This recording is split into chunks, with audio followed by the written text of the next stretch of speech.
Okay, അപ്പോൾ നമുക്ക് session start ചെയ്യാം. അപ്പോൾ once again good evening everyone. എൻ്റെ വോയിസ് ക്ലിയർ ആണെന്ന് ഞാൻ വിചാരിക്കുന്നു. ഞാൻ കണ്ടിന്യൂ ചെയ്യുകയാണ്. അപ്പോൾ നമ്മൾ ഡിനോവോ അക്കാഡമിയുടെ പറഞ്ഞ പോലെ നമ്മൾ PYQ സെഷൻ, ഒരു PYQ ഡിസ്കഷൻ പോലെ നമ്മൾ സീരീസ് 1 ഇന്ന് സ്റ്റാർട്ട് ചെയ്യുന്നു. എല്ലാവർക്കും ഒന്നുകൂടി വെൽക്കം ചെയ്യാണ് ഈ ഒരു സെഷനിലേക്ക്. നമ്മൾ മെയിനായിട്ടും കുറച്ച് ക്വസ്റ്റ്യൻസ്, അതായത് നമ്മുടെ ഈ കഴിഞ്ഞ വർഷങ്ങളിൽ റിപ്പീറ്റഡ്ലി ചോദിച്ചിരിക്കുന്ന കുറച്ച് ക്വസ്റ്റ്യൻസുകൾ നമ്മൾ ഡിസ്കസ് ചെയ്യുന്നു. അതിൻ്റെ ബിഹൈൻഡുള്ള കോൺസെപ്റ്റ്സ് നമ്മൾ ഡിസ്കസ് ചെയ്യുന്നു. അങ്ങനെ നമ്മൾ ഇങ്ങനെ ഒരു ക്വസ്റ്റ്യന് നമ്മൾ അറ്റൻഡ് ചെയ്യണം എന്നുള്ളതായിരിക്കും നമുക്ക് ഈ ഒരു 1 hour സെഷനിൽ നമ്മൾ ചെയ്യുന്നത്. ഓക്കെ, അപ്പോൾ നമുക്ക് സ്റ്റാർട്ട് ചെയ്യാം. എല്ലാവരും റെഡിയാണെന്ന് വിചാരിക്കുന്നു. കുറച്ച് കാര്യം പറയാനുള്ളത്, നമ്മൾ ക്വസ്റ്റ്യൻ നമ്മൾ വായിച്ച് നമ്മൾ ഡിസ്കസ് ചെയ്യുമ്പോൾ നിങ്ങൾക്ക് ആൻസേഴ്സ് അറിയാമെങ്കിൽ ഒന്ന് ചാറ്റ് ബോക്സിൽ ഇടാം, അല്ലെങ്കിൽ നിങ്ങൾക്ക് അൺമ്യൂട്ട് ചെയ്ത് സംസാരിക്കാം കേട്ടോ. കാരണം ഞാനിപ്പോൾ പ്രസൻറ്റ് ചെയ്യുന്നത് കൊണ്ട് എനിക്ക് ചിലപ്പോൾ ചാറ്റ് കാണാൻ പറ്റിയെന്ന് വരില്ല. അപ്പോൾ ആൻസേഴ്സ് നിങ്ങൾക്ക് അറിയുന്നതുണ്ടെങ്കിൽ നിങ്ങൾക്ക് ഒരു കുറച്ച് സമയം തരും. അപ്പോൾ നിങ്ങൾക്ക് വേണമെങ്കിൽ അത് അൺമ്യൂട്ട് ചെയ്ത് പറയാവുന്നതാണ്. ഓക്കെ, സോ നമുക്ക് സ്റ്റാർട്ട് ചെയ്യാം. അപ്പോൾ ഇതാണ് ഫസ്റ്റ് ക്വസ്റ്റ്യൻ. ഇത് നമുക്ക് വളരെ റീസെൻ്റ്ലി ചോദിച്ചൊരു ക്വസ്റ്റ്യൻ ആണ് കേട്ടോ. നമ്മുടെ മാർച്ച് എക്സാമിന്, കഴിഞ്ഞ ഡിസംബർ എക്സാമിൻ്റെ ക്വസ്റ്റ്യൻ 2025 ക്വസ്റ്റ്യൻ ആണ്. സോ ഞാൻ വായിക്കുകയാണ്, ക്വസ്റ്റ്യൻ വായിക്കുകയാണ്. The figure below shows the genes ABCDFLMN that are expressed in cell types 1, 2 and 3 because of the concentration of morphogen signaling received by these cells. Which one of the following statement is correct about the pattern of gene expression induced by the morphogen the transcription factor activated by the morphogen has? ഇതാണ് നമ്മുടെ question വന്നിരിക്കുന്നത്. അപ്പോൾ ഞാൻ വളരെ ബ്രീഫായിട്ട് question ആദ്യം ഒന്ന് പറഞ്ഞു തരാം. അപ്പം നമ്മൾ ഇവിടെ ഫസ്റ്റ് അവർ പറഞ്ഞിരിക്കുന്നത് figure below shows the genes ABCD എന്ന് പറഞ്ഞ് നമുക്ക് തന്നെ പറഞ്ഞിട്ടുണ്ട്. Okay, that are expressed in cell types 1, 2, 3 എന്നാണ് പറഞ്ഞത്. അപ്പോൾ നമുക്ക് ഇവിടെ ഒരു സെൽ ടൈപ്പ് 1 ഉണ്ട്, സെൽ ടൈപ്പ് 2 ഉണ്ട്, സെൽ ടൈപ്പ് 3 ഉണ്ട്. ഓക്കെ, അവിടെ നമുക്ക് ABCD ജീനുകളും പ്രസന്റ് ആണ് എന്നാണ് ഇവർ പറയുന്നത്. ഓക്കെ, ഇങ്ങനെ ഈ സെൽ ടൈപ്പ് 1 എന്ന് പറയുന്നത് ഒരു ടൈപ്പ് സെല്ലാണ്, അതുപോലെ 2 വേറൊരു ടൈപ്പ് ആണ്, 3 വേറൊരു ടൈപ്പ് ആണ്. ഇങ്ങനെ ഡിഫറെന്റ് ടൈപ്സ് ഓഫ് സെൽസ് വരുന്നത് due to the morphogen signaling received by the cells ആണ്. നമ്മളിവിടെ ആലോചിക്കേണ്ടത് വൺ ടൈപ്പ് ഓഫ് മോർഫജൻ ആണ് ഈച്ച്, അതായത് എല്ലാ ടൈപ്പ് സെൽസും റിസീവ് ചെയ്യുന്നത്. Only difference is the concentration. അതായത് ഇപ്പോൾ നമ്മൾ സെൽ ടൈപ്പ് 1 എടുക്കുകയാണെങ്കിൽ അവരാണ് ഹയസ്റ്റ് കോൺസെൻട്രേഷൻ ഓഫ് മോർഫജൻ റിസീവ് ചെയ്യുന്നത്. സെൽ ടൈപ്പ് 2 എടുക്കുകയാണെങ്കിൽ നമുക്കറിയാൻ കണ്ടോ, നമ്മുടെ ഈ മോർഫോജൻ ലെവലിന്റെ ഗ്രാഫ് ഇങ്ങനെ താഴോട്ട് വരികയാണ് അല്ലെ. അപ്പൊ ഈ ഒരു പോയിന്റിൽ, അതായത് ഹയസ്റ്റ് മോർഫോജൻ ലെവൽ കോൺസെൻട്രേഷനിൽ സെൽ ടൈപ്പ് 1 മാക്സിമം റിസീവ് ചെയ്യുന്നുണ്ട്. അതുപോലെ സെൽ ടൈപ്പ് 2 എടുക്കുകയാണെങ്കിൽ എന്താണ്, ഇത്രയും കുറച്ച് കുറവാണ്. സെൽ ടൈപ്പ് 3 എടുക്കുകയാണെങ്കിൽ അതിന്റെ കോൺസെൻട്രേഷൻ എന്ന് പറയുന്നത് അതിലും കുറവാണ്, അതായത് സെൽ ടൈപ്പ് 2 റിസീവ് ചെയ്യുന്നതിനേക്കാളും കുറവാണ്. So this is evident from the graph അല്ലേ, അതായത് ഗ്രാഫിന്റെ താഴോട്ടാണ് പോയിക്കൊണ്ടിരിക്കുന്നത് മോർഫോജൻ ലെവൽ. അപ്പോൾ സെയിം മോർഫോജൻ ആണ്, വ്യത്യാസമൊന്നുമില്ല. പക്ഷെ അവരുടെ കോൺസെൻട്രേഷൻസ്, ഓരോ സെല്ലും അറ്റൈൻ ചെയ്യുന്ന കോൺസെൻട്രേഷൻസ് വ്യത്യാസമായതുകൊണ്ട് അവർ ഓരോ സെൽ ടൈപ്പുകളായിട്ട് ഇവിടെ മാറുകയാണ്. ഓക്കെ, ഇനി അത് വരുന്നത് എന്തുകൊണ്ടാണ്, ഓരോ സെൽ ടൈപ്പിനെ ഡിറ്റർമിൻ ചെയ്യുന്നത് അവരുടെ ജീൻ എക്സ്പ്രഷൻ ആണ്. അപ്പൊ അതും നമുക്ക് ക്വസ്റ്റ്യനിൽ കാണാം. Which one of the following statement is correct about the pattern of gene expression induced by the morphogen. ഓരോ മോർഫജൻ കൊടുക്കുന്നു, അതായത് അതനുസരിച്ചിട്ടുള്ള ജീൻ എക്സ്പ്രഷൻ നടക്കുന്നു, ഓരോ സെൽ ടൈപ്പുകളായിട്ട് മാറുന്നു. Okay, the transcription factor activated by the morphogen has.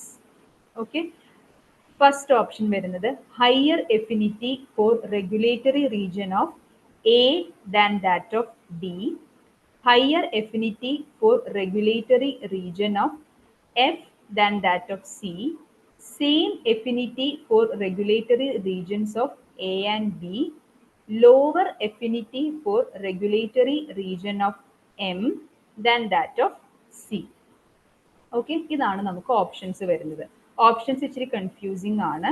ഞാൻ ആരെങ്കിലും attempt ചെയ്യുന്നുണ്ടോ ഇതൊന്ന് ആൻസർ ചെയ്യാനായിട്ട്? ആർക്കെങ്കിലും ആൻസർ അറിയാമോ? ഇത്രയും വായിച്ചതിൽ നിങ്ങൾക്ക് അൺമ്യൂട്ട് ചെയ്ത് പറയാം കേട്ടോ, എനിക്ക് ചാറ്റ് കാണാൻ പറ്റില്ല. ഇനി ആൻസേഴ്സ്?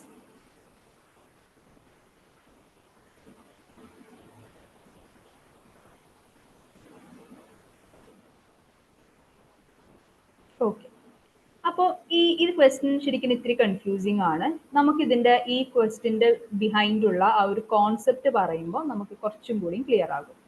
സോ ഈ ഒരു ഡയഗ്രാം എന്ന് പറയുന്നത് നമ്മുടെ സ്റ്റാൻഡേർഡ് ടെക്സ്റ്റ് ബുക്ക് ആയിട്ടുള്ള ഗിൽബർട്ട് DBയിൽ നിന്നുള്ളൊരു ക്വസ്റ്റ്യൻ ആണിത്. അപ്പോൾ ആ DBയിൽ നമ്മൾ ഉപയോഗിക്കുന്ന സ്റ്റാൻഡേർഡ് ടെക്സ്റ്റ് ആണ് ഗിൽബർട്ട്. ഗിൽബർട്ടിൽ നിന്നുള്ളൊരു ഫിഗർ അതേപടിയാണ് ഇവർ ഈ ക്വസ്റ്റ്യനിൽ ചോദിച്ചിട്ടുള്ളത്. ഓക്കെ, ജസ്റ്റ് ആ കളർ വ്യത്യാസങ്ങൾ ഉണ്ടെന്നുള്ളതല്ലാണ്ട് ബാക്കിയെല്ലാം സെയിം ആണ്. അപ്പോൾ ഈ ഗ്രാഫ് ഒന്ന് അനലൈസ് ചെയ്ത് കഴിഞ്ഞാൽ നമുക്കിവിടെ y ആക്സിസിൽ എമൗണ്ട് ഓഫ് മോർഫജനും x ആക്സിസിൽ എന്തുണ്ട്, നമുക്ക് സെല്ലുകളുണ്ട്. അപ്പൊ ഇതാണ് മോർഫജൻ സെക്രീറ്റിംഗ് സെല്ല് അല്ലെ. മോർഫജന്റെ അടുത്ത് കിടക്കുന്ന സെല്ലിന് എന്തുണ്ടാകും, കൂടുതൽ കോൺസെൻട്രേഷൻ ഓഫ് മോർഫജൻ കിട്ടും. അപ്പൊ അതൊരു ടൈപ്പ് സെല്ലായിട്ട് മാറും. അതിവിടെ കളർ വേരിയേഷനിൽ നമുക്ക് കാണാൻ പറ്റും അല്ലെ. ഇതൊരു ഡിഫറെന്റ് കളറാണ്. ഈ നടുക്ക് വരുമ്പോൾ അതൊരു കുറച്ചൊരു മീഡിയം കോൺസെൻട്രേഷൻ ആണ് കിട്ടുന്നത്. അപ്പൊ അതനുസരിച്ചിട്ട് അതിനൊരു ഒരു ഒരു ഒരു ഒരു ടൈപ്പ് സെല്ല് വരുന്നു. ഇവിടെ ഒട്ടും കിട്ടുന്നില്ല കോൺസെൻട്രേഷൻ, ഓക്കെ, കുറവാണ്. അപ്പൊ അത് വേറൊരു സെല്ലായിട്ട് മാറുന്നു. ഓക്കെ, അപ്പൊ ഇവിടെയാണ്. അപ്പൊ ഇതാണ് ബേസിക്കലി ഈ ഒരു ഗ്രാഫിലൂടെ നമുക്ക് മനസ്സിലാവുന്നത്. പക്ഷെ ഈ ക്വസ്റ്റ്യൻ ചെറുതായിട്ടൊന്ന് ട്വിസ്റ്റ് ചെയ്ത് അവര് എഫിനിറ്റിയുടെ കാര്യം പറയുന്നുണ്ട്. ഓക്കെ, അതായത് എഫിനിറ്റി. അപ്പൊ നമ്മളിവിടെ മനസ്സിലാക്കേണ്ടത് എഫിനിറ്റി എന്ന് പറയുമ്പോൾ മോർഫജൻ ആയിട്ടുള്ള ആ സെല്ലിന്റെ എഫിനിറ്റിയാണ്. മോർഫജൻ വന്ന് നമ്മുടെ റിസപ്റ്ററിൽ വന്ന് ബൈൻഡ് ചെയ്യുന്നു. ബൈൻഡ് ചെയ്തിട്ടാണ് നമുക്ക് അതിന് സ്പെസിഫിക് ആയിട്ടുള്ള ജീൻ എക്സ്പ്രഷൻസ് ഉണ്ടാവുന്നത്. അപ്പോൾ നമ്മൾ എഫിനിറ്റിയുടെ കാര്യം പറയുമ്പോൾ ചില റിസപ്റ്റേഴ്സിന് ഹയർ എഫിനിറ്റി ആയിരിക്കും, ചില റിസപ്റ്റേഴ്സ് ലോവർ എഫിനിറ്റി ആയിരിക്കും. ഓക്കെ, ഹയർ എഫിനിറ്റി ഉള്ള സെല്ലുകൾക്ക് ശരിക്കും പറഞ്ഞു കഴിഞ്ഞാൽ അവർ എക്സ്പ്രസ് ആവാനായിട്ട് ലോ കോൺസെൻട്രേഷൻ മതി. ഓക്കെ, അതായത് അവർക്ക് ഓൾറെഡി അവർക്ക് ഹയർ എഫിനിറ്റി ആണ്. അപ്പൊ ഹയർ എഫിനിറ്റി എന്ന് പറയുമ്പോൾ അവർക്ക് അവരുടെ സറൗണ്ടിങ്ങിലുള്ള ചെറിയൊരു കോൺസെൻട്രേഷൻ ഓഫ് ലിഗാൻഡ് മതി അവർ ആക്ടിവേറ്റ് ആവാനായിട്ട്. അപ്പൊ ഹയർ എഫിനിറ്റി ഉള്ള സെല്ലുകൾക്ക് നമ്മൾ ബേസിക്കലി എന്താണ്, ഒരു ചെറിയ കോൺസെൻട്രേഷൻ മതി അത് ആക്റ്റീവ് ആവാനായിട്ട്. അതാണ് ഒരു കോൺസെപ്റ്റ്. രണ്ടാമത്തെ കാര്യം എന്ന് പറയുന്നത് നമ്മൾ പറയുന്നത് എന്താണെന്ന് വെച്ച് കഴിഞ്ഞാൽ ലോവർ, അതായത് ലോവർ എഫിനിറ്റി, അതായത് അവർക്ക് ആ റിസപ്റ്ററിന് ഒട്ടും എഫിനിറ്റി ഇല്ല, ലിഗാൻഡായിട്ട് ബൈൻഡ് ചെയ്യാനുള്ള എഫിനിറ്റി ഇല്ല. ഓക്കെ, അങ്ങനെ വരുമ്പോൾ എന്താണ്, അവിടെ നമ്മൾ ഹയർ കോൺസെൻട്രേഷൻ കുറേ കൊടുക്കണം അല്ലെ. കാരണം അവരുടെ എഫിനിറ്റി കുറവാണ്, അവരായിട്ട് ബൈൻഡ് ചെയ്യാനുള്ള കപ്പാസിറ്റി കുറവായതുകൊണ്ട് നമ്മൾ കുറേ കോൺസെൻട്രേഷനിൽ നമ്മൾ മോർഫജൻ കൊടുക്കുമ്പോൾ അത് പെട്ടെന്ന് ആക്ടിവേറ്റ് ആവുന്നു. ഓക്കെ, അപ്പൊ നമ്മൾ ആ ഒരു പോയിന്റ് നമ്മൾ ഇവിടെ ആലോചിച്ച് നമുക്ക് ഈ ആൻസറിലേക്ക് എത്താവുന്നതാണ്. ഇവിടെ നമ്മൾ കറക്റ്റ് ആയിട്ടാണ് പറയുന്നത്. ഫസ്റ്റ് എന്ന് പറയുന്നത് higher affinity for regulatory region of A than that of D എന്നാ പറയുന്നത്. അപ്പൊ എ എന്ന് പറയുന്നത് ഇവിടെയാണ് കിടക്കുന്നത്. ഓക്കെ, ഡി എന്ന് പറയുന്ന ജീൻ ഇവിടെയാണ് ഡി കിടക്കുന്നത്. ഓക്കെ, അപ്പോൾ അത് തെറ്റായിട്ടുള്ള സ്റ്റേറ്റ്മെന്റ് ആണ്. കാരണം ഹയർ എഫിനിറ്റി ആണെങ്കിൽ അവർക്ക് ലോ കോൺസെൻട്രേഷൻ മതി. ഓക്കെ, ഇവിടെ ഹയർ എഫിനിറ്റി അല്ല, എ ജീനിന് ഹയർ എഫിനിറ്റി അല്ല. കാരണം ഇവിടെ മോർഫോജൻ ലെവൽ ഹൈ എമൗണ്ടാണ് കൊടുത്തിരിക്കുന്നത്. ഹൈ എമൗണ്ട് കൊടുക്കുന്നത് ലോവർ എഫിനിറ്റിയുടെ കേസുകളിൽ മാത്രമാണ്. ഓക്കെ, അപ്പോൾ ഈ സ്റ്റേറ്റ്മെന്റ് തെറ്റാണ്. ഇത് നേരെ ഉൾട്ടയായിട്ട് വരണ്ടേ. Lower affinity for regulatory region of A than that of B എന്നാണ് വരേണ്ടത്. ഓക്കെ, അതാണ് ഈ സ്റ്റേറ്റ്മെന്റ് റോങ് ആവാനുള്ള കാരണം. ഓക്കെ, ഇനി നെക്സ്റ്റ് സ്റ്റേറ്റ്മെന്റ് എന്ന് പറയുന്നത് higher affinity for regulatory region of F than that of C. അപ്പോൾ എഫ് എന്ന് പറയുന്നത് ഇവിടെയാണ്. ഓക്കെ, സി എന്ന് പറയുന്നത് ഇവിടെയാണ്. അപ്പൊ എഫിന് എന്താണ്, ഹയർ എഫിനിറ്റി ഉണ്ടെന്നാണ് പറയുന്നത് ദാൻ സി. അപ്പൊ നമ്മൾ ഈ എഫും സിയും മാത്രം നമ്മൾ കമ്പയർ ചെയ്താൽ മതി, വേറെ ആൾക്കാരൊന്നും നമ്മളിവിടെ നോക്കേണ്ട ആവശ്യമില്ല. ഓക്കെ, അപ്പൊ എഫിന് നമ്മളും സിയും വെച്ച് കമ്പയർ ചെയ്യുമ്പോൾ അവരത് പറയുന്നത് ശരിയാണ്. കാരണം ഇവർക്ക് ഇവിടെ ലോ കോൺസെൻട്രേഷൻ മതി കൊടുത്തിട്ടേ ഉള്ളൂ. കാരണം എന്തുകൊണ്ട്, അവർക്ക് ഹയർ എഫിനിറ്റി ഉള്ളത് കൊണ്ടാണ്. Okay, so higher affinity for regulatory gene of F than that of C. അപ്പോൾ സിക്ക് എന്താണ് കൺസിഡർ ചെയ്യുമ്പോൾ അവർക്ക് ലോവർ എഫിനിറ്റി ആയതുകൊണ്ട് തന്നെ അവരുടെ മോർഫോജൻ ലെവലും നമ്മൾ എന്ത് ചെയ്യണം, കൂട്ടിക്കൊടുക്കണം. എന്നാലാണ് അവർ ഈ ഒരു കൈൻഡ് ഓഫ് സെൽ ടൈപ്പിലേക്ക് എക്സ്പ്രസ് ആവുകയുള്ളൂ. Okay, so this we think that this can be correct എന്ന് നമ്മളിത് വായിക്കുമ്പോൾ നമുക്ക് മനസ്സിലാകും. പക്ഷെ എന്ന് വിചാരിച്ച് നമ്മൾ ബാക്കി ഓപ്ഷൻസ് വായിക്കാതിരിക്കരുത്. അതായത് ഇപ്പൊ ഇങ്ങനെ ഒരു ക്വസ്റ്റ്യൻ വരുമ്പോൾ കുഴപ്പമില്ല, നമുക്ക് സ്റ്റേറ്റ്മെന്റ്സ് വന്നിട്ട് ചൂസ് ചെയ്യാൻ പറയും. അപ്പൊ നമ്മൾ ഒന്നുകൂടി ശ്രദ്ധിക്കണം. എന്നിരുന്നാലും നമ്മൾ ബാക്കി ഓപ്ഷൻസ് നമുക്ക് സക്സസ്ഫുള്ളി ഇഗ്നോർ ചെയ്യാൻ പറ്റുന്നുണ്ടോ നോക്കിയിട്ട് മാത്രമേ നമ്മുടെ ഈ ക്വസ്റ്റ്യൻ റെസ്പോണ്ട് ചെയ്യാൻ പറ്റുള്ളൂ. നെക്സ്റ്റ് അവർ പറയുന്നത് same affinity for regulatory regions of A and B എന്നാണ് പറയുന്നത്. സെയിം എഫിനിറ്റി, അപ്പോൾ എ ഇവിടെ ഉണ്ട്, ബി ഇവിടെ ഉണ്ട്. ഓക്കെ, പക്ഷെ ബി നമുക്ക് സെൽ ടൈപ്പ് 2 കാണാം. അതുകൊണ്ട് നമുക്ക് അങ്ങനെ പറയാൻ പറ്റില്ല, കാരണം ഇവിടെ ഹയർ മോർഫോജൻ കൊടുക്കുന്നുണ്ട്, ഈ ഇവിടെ വരുമ്പോൾ ലോവർ മോർഫോജനും കൊടുക്കുന്നുണ്ട്. അപ്പൊ സെയിം എഫിനിറ്റി ആണെന്ന് പറയാൻ പറ്റില്ല. ഇവർക്ക് ഹയർ എഫിനിറ്റി, ഇവർക്ക് ലോവർ എഫിനിറ്റിയും ഇവർക്ക് ഹയർ എഫിനിറ്റിയും ആണ്. മനസ്സിലായല്ലോ. ഇനി നാലാമത്തെ ഓപ്ഷൻ വരെ, അപ്പൊ ഇത് തെറ്റി. ഓക്കെ, ഇനി നാലാമത്തെ ഓപ്ഷൻ നോക്കുമ്പോൾ lower affinity for regulatory region of M. അപ്പൊ എം എന്ന് പറയുന്നത് ഇതാണ്, അതായത് ഇവർക്ക് നമ്മൾ ലോവർ കോൺസെൻട്രേഷൻ ആണ് കൊടുക്കുന്നത്. Okay, than that of C. അതും തെറ്റാണ്, കാരണം ഇവിടെ എന്താണ്, നമ്മൾ ലോവർ കോൺസെൻട്രേഷൻ ഉള്ളൂ, ലോവർ കോൺസെൻട്രേഷൻ ഓഫ് മോർഫോജനേ ഉള്ളൂ. ഓക്കെ, അപ്പോൾ എന്താണ് ഇവിടെ ഹയർ എഫിനിറ്റി ആയതുകൊണ്ടാണ്, ലോവർ എഫിനിറ്റി ആയതുകൊണ്ടല്ല. ഓക്കെ, ഹയർ എഫിനിറ്റി ആയതുകൊണ്ട് നമുക്ക് കുറച്ചേ കൊടുക്കുന്നുള്ളൂ. അപ്പോൾ ഈ സ്റ്റേറ്റ്മെന്റ് തെറ്റി. സോ നമുക്ക് എന്ത് ചെയ്യാം, ഇവിടെ നമുക്ക് കറക്റ്റ് ആയിട്ട് നോക്കാൻ പറ്റുന്നത് ഇതാണ്. കാരണം നമുക്ക് സക്സസ്ഫുള്ളി എന്ത് ചെയ്യാൻ പറ്റുന്നുണ്ട്, ബാക്കിയെല്ലാം ഇഗ്നോർ ചെയ്യാൻ പറ്റുന്നുണ്ട്. ഓക്കെ, അപ്പൊ ഈ ക്വസ്റ്റ്യൻ മനസ്സിലായോ? എന്തെങ്കിലും ഡൗട്ട് ഉണ്ടോ? ഡൗട്ട്സ് ഇല്ലെങ്കിൽ നമുക്ക് നെക്സ്റ്റ് ക്വസ്റ്റ്യനിലോട്ട് പോവാം. ഡൗട്ടുകൾ ഉണ്ടെങ്കിൽ അൺമ്യൂട്ട് ചെയ്ത് സംസാരിക്കാം കേട്ടോ.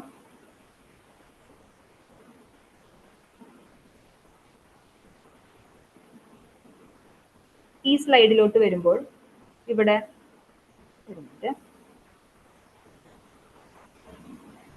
ഇവിടെ ഇതും സെയിം തന്നെയാണ് കേട്ടോ. അതായത് ഇവിടെ നമുക്ക് ബീഡ്സ് കൊടുത്തിട്ടുണ്ട്. ഇവിടെ ആക്ടിവിൻ എന്ന് പറയുന്നത് പേടിക്കാനൊന്നുമില്ല, മോർഫോജന്റെ പേരാണ് പറഞ്ഞത്. ഓക്കെ, നമ്മൾ നേരത്തെ ഡിസ്കസ് ചെയ്ത ഈ ഒരു മോർഫോജന്റെ പേരാണ്. ഈ ബീഡിൽ എന്താണ്, ഇവിടെ മോർഫോജൻ ഇല്ല. അപ്പൊ എല്ലാം അൺസ്പെസിഫൈഡ് സെൽസ് ആണ്. പ്രത്യേകിച്ച് സെല്ലുകളൊന്നും ഡിഫറെന്റ് ടൈപ്സ് ആയിട്ട് മാറുന്നില്ല. ഇവിടെ നമ്മളൊരു ലോവർ കോൺസെൻട്രേഷൻ ഓഫ് ആക്ടിവിൻ കൊടുത്തപ്പോൾ എന്ത് പറ്റി, ചെറിയൊരു ഡിഫറൻസിയേഷൻ ഉണ്ടായി. അതായത് ഈ സെല്ലിൽ മാത്രം ഒരു എക്സ്ബ്ര എക്സ്പ്രഷൻ ഉണ്ടായി, ഇവിടെ ഈ ഒരു സെല്ലിൽ മാത്രം ജീൻ എക്സ്പ്രഷൻ ഉണ്ടായി. ഓക്കെ, അത് കഴിഞ്ഞ് നമ്മൾ കുറച്ചും കൂടി കോൺസെൻട്രേഷൻ കൂട്ടിക്കൊടുത്തു. ഒരു 4 നാനോമോളാർ ആക്ടിവിൻ ഹൈ കോൺസെൻട്രേഷൻ കൊടുത്തപ്പോൾ വേറൊരു ടൈപ്പ് ഓഫ് സെൽസ് ആ ബീഡിന്റെ അഡ്ജസന്റ് ആയിട്ട് നമുക്ക് കാണാൻ സാധിക്കുന്നുണ്ട്. അത് ബൂസ്കോയിഡിന്റെ എക്സ്പ്രഷൻ ആണ്. ബൂസ്കോയിഡിന്റെ എക്സ്പ്രഷൻ, എക്സ്ബ്രാന്റെ എക്സ്പ്രഷൻ, പിന്നെ അൺസ്പെസിഫൈഡ് സെൽസ്. അത് തന്നെയാണ് ഇവിടെയും ജസ്റ്റ് ഒരു സ്കിമാറ്റിക്കലി റെപ്രസെന്റ് ചെയ്തിട്ടുള്ളത്. ഓക്കെ, അപ്പൊ ഇവിടെ ഈ കോൺസെപ്റ്റ് പഠിക്കുമ്പോൾ ഈ എഫിനിറ്റിയുടെ കാര്യം പറയുന്നില്ല, ജസ്റ്റ് ഈ മോർഫോജൻ കോൺസെൻട്രേഷൻ അനുസരിച്ച് ഡിഫറെന്റ് ടൈപ്സ് ഓഫ് സെൽസ് ആവുന്നുള്ള കാര്യം നമുക്ക് ഇവിടെ വ്യക്തമായിട്ട് കാണാം. പക്ഷെ വേറെ രണ്ടാമത്തെ ഒരു കോൺസെപ്റ്റ് നമ്മൾ ഉപയോഗിക്കേണ്ടത് ഈ എഫിനിറ്റിയുടെ കോൺസെൻട്രേഷന്റെ ഒരു കാര്യമാണ്. ഓക്കെ, അത് കൃത്യമായിട്ട് നമ്മൾ സെൽ സിഗ്നലിംഗ് ഡീറ്റെയിൽ ആയിട്ട് പഠിക്കുമ്പോൾ നമ്മൾ അത് പഠിക്കുന്നതായിരിക്കും. സോ ഡൗട്ട്സ് ഒന്നും ഇല്ലെന്ന് വിചാരിക്കുന്നു.